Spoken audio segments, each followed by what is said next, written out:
আজকে আমি মাছের ডিম ভুনা করব।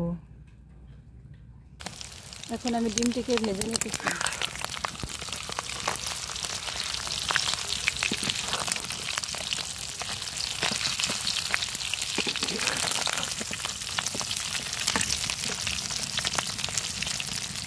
দেখতে অনেকটাই সুন্দর লাগছে। আসলে মাছের ডিমগুলো খেতে অনেক মজা লাগে। এবার এটিকে উঠিয়ে নিব। আমি এখানে পেঁয়াজটিকে ভালোভাবে নেড়েচেড়ে লাল করে নিব।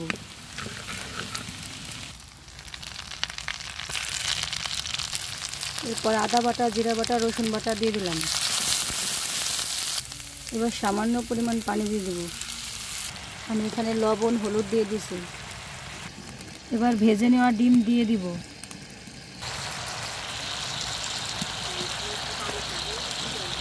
আমি এখানে কিছুটা টমেটো কুচি দিয়ে দিব। আপনারা চাইলে টমেটো ব্যবহার নাও করতে পারেন। আপনারা যদি বাসায় এভাবেই মাছের ডিম ভুনা করেন তাহলে খেতে অনেক সুস্বাদু হবে। বাসায় আপনারা ট্রাই করবেন।